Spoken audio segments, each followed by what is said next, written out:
જાણીએ કે ખ્યાતિ હોસ્પિટલની મોડસ ઓપરેન્ડી શું હતી અને તેના સંચાલકો કોણ છે જે પોતાની કરતૂતોનો ભાંડો ફૂટતા હવે છુપાઈ ગયા છે. હજુ પણ પોતાના બચાવ માટે મામલાને દબાવવા મથી રહ્યા છે.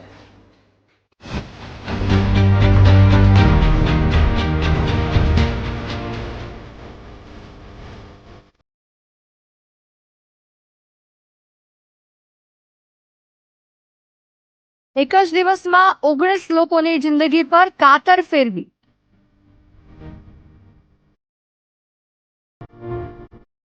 પૈસા પણ કમાઈ લીધા, પરંતુ 2 દર્દીના મોતથી આખો ખેલ ખુલ્લો પડી ગયો.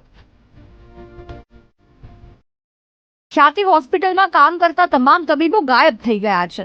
હોસ્પિટલમાં કુલ 4 કાર્ડિયક તબીબ કામ કરે છે, જેમના નામ doctor Priyankar Sinha, doctor Hitesh Shah, doctor Kalpesh Hansora અને ડોક્ટર પ્રશાંત બિજરાની છે.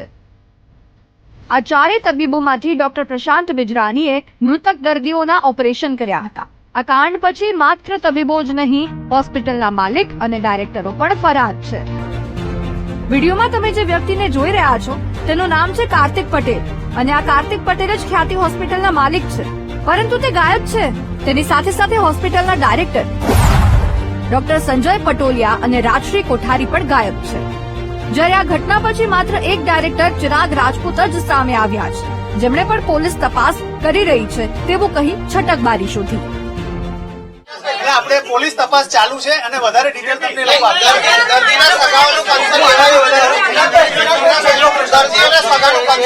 જેટલા પેશન્ટ એડમિટ હતા એમનું અપ્રુવલ કેટલી વારમાં મળી ગયું તમને, અને એ પ્રોસેસમાં તમે કન્સેન્ટ ફોર્મની જે વાત આવે છે એ સિગ્નેચરની વાત એ કેમ નહોતી થઈ એવું આક્ષેપ. ટેકનિકલ આટલી ડિટેલ મારી પાસે નથી. પોલીસ પણ એ તપાસ કરી રહી છે અને એ તમને એમના બાઇટ્સમાં આગળથી રિલીઝ કરશે. બીજી એક વાત એવી હોય છે કે એક જ સાથે આટલા એક જ ગામના વ્યક્તિઓની એક જ પ્રકારની સર્જરી ન થઈ શકે એવો એક નિયમ પણ છે, લગભગ અમને જ્યાં સુધી ખ્યાલ છે તેવું.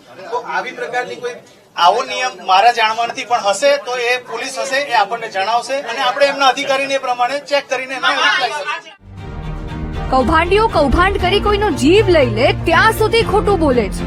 વિશ્વાસ ન હોય તો આ ફોટો જોઈ લો. દર્દીનું નામ છે રમેશ પટેલ, જે પોતાની પત્ની રમીલાબેનની સારવાર માટે આવ્યા હતા અને આયુષ્માન કાર્ડ જોતા ડોક્ટરોએ તેમને દાખલ કરી એન્જિયોગ્રાફી કરી અને સ્ટેન્ટ મૂકી દીધું. આવું ખુદ તેના સગા કહે છે.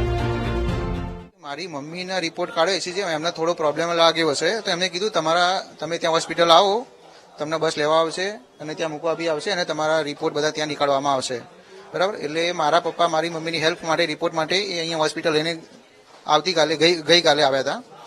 હવે મારા મમ્મીને તો ઇસીજી કરીને અહીંયા સીધું જ એમનો ડાયરેક્ટ જ એન્જિયોગ્રાફી કરી દેવામાં આવ્યું છે રિપોર્ટ કાઢીને. નહીં મને કોઈ એમના સનને બી એમને એવું ના લાગ્યું કે એમના સનને બી જણાવીએ, અને મારા પપ્પા બી ત્યાં હતા તો એમને બી એવું ના થયું કે એમના હસબન્ડને જણાવીએ. એ લોકોએ એમની રીતના ત્યાં સહી કરી હતી, બારોબાર એમને ઓપરેશન કરી નાખ્યું છે. રહી વાત મારા પપ્પાની, મારા પપ્પાને કોઈ તકલીફ નથી. મારા પપ્પાનું ગામમાં ઇસીજી થયું હતું, બધું થયું હતું, બરાબર. ત્યાં એમને કહેવામાં આવ્યું કે તમને કોઈ તકલીફ નથી. અહીંયા આવીને મારા પપ્પાને એક હતું કે એમને પથરીનું જોવાનું હતું, પથરીની સોનોગ્રાફી કરવાની. એના પહેલા લોકોએ કે આના પહેલા બીજું વસ્તુ જોવું પડશે તમારા હૃદયનું. તો ત્યાં એમને હૃદયનું ચેક કર્યું અને એમને 2D કર્યું અને પછી બીજો એક રિપોર્ટ કાઢ્યો. ત્યાં એમને એવું લાગ્યું કે બ્લોકેજ છે, તો કે તમારે એનું ઓપરેશન પહેલા કરવું પડશે. હવે મારા પપ્પાના ગામના રિપોર્ટમાં કંઈ આવ્યું નથી, અહીંના રિપોર્ટમાં બ્લોકેજ બતાવે છે. સાચું કયું સમજવું? જો કે ખ્યાતિ હોસ્પિટલે પોતાની તમામ મર્યાદાઓ નેવે મૂકી છે. કાંઈ શરમ જેવું નથી. હોસ્પિટલના મેડિકલ ડિરેક્ટર તો એવું કહે છે કે બધી હોસ્પિટલો ફ્રી કેમ્પ કરે છે અને લોકો જાતે સારવાર માટે આવ્યા હતા. 80 કે 120 કે 90 જે એક્ઝેક્ટ આંકડો આપણને ખબર નથી, તો આટલા દર્દી આવ્યા હતા. તો એ દર્દીઓને અમે કઈ ઘરેથી લાયા નથી, એ પોતે ચાલીને આવ્યા, પછી તપાસ કરાવડાવી, પછી એ બધું વિનામૂલ્યે થયું, ફ્રી. ઇસીજી નીકાળ્યો, પછી બ્લડ શુગર કરી, તો એ પોતે આવ્યા હતા. પછી એમનામાંથી ફક્ત 19 દર્દીઓને સલાહ આપી કે તમને આ ઇસીજી જોઈને લાગે છે કે તમને આગળ ઉપચારની જરૂર છે. તો એ અને આ બધા ગામડામાં કનેક્શન નથી હોતું. કોઈ પાસે મોટર હોય તો સીધો ત્યાંથી અહીંયા આવી શકે, તો અમે પોઈન્ટ ટુ પોઈન્ટ કનેક્શન આપ્યું કે તમારા ગામડેથી તમને લઈ જઈએ ને ગામડે મૂકી જઈશું. તો આ એક સુવિધા કોર્પોરેટ સોશિયલ રિસ્પોન્સિબિલિટી તરીકે અમે આપીએ છીએ. જો કેમ કર્યું પછી દર્દી એવું કે જાણ નહોતી કરાતી કે પરિવારને ખબર ના હોય કે ભાઈ જાય છે કેમ્પમાં, એક વખત અહીંયા આપણા પપ્પા આપણા મમ્મી જે કોઈ આવે તો પરિવારને ખબર જ ના હોય. પરિવારને ખબર ના હોય તો એનો હું શું જવાબ આપું? એ પરિવાર કહે છે કે મને ખબર નથી, પણ એમના દેખતા તો ગયા હશે. એક જ ઘરમાં રહેતા હોય તો પછી ખબર તો હશે. એટલે આ તો આક્ષેપો છે. સવાલ અહીં એ જ છે કે લોકો ચેકઅપ માટે આવ્યા હતા, તેમના હૃદયમાં બ્લોકેજ હતી, તો ઓપરેશન પહેલા તેમના પરિવારજનોને જાણ કેમ ન કરે?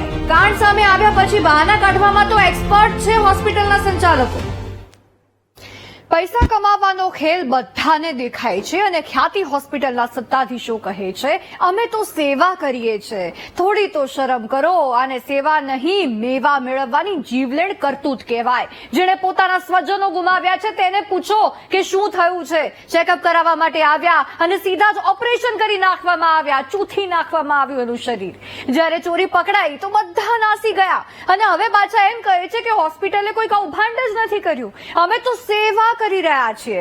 અને તમે સેવા નથી કરી રહ્યા, તમે તો મેડિકલ માફિયા છો, જે તિજોરી ભરવા માટે કેમ્પો કરીને લોકોને ફસાવી રહ્યા છો, ડરાવી રહ્યા છો અને સરકારી યોજનાઓમાં સેટિંગ કરીને રૂપિયા કમાવો છો.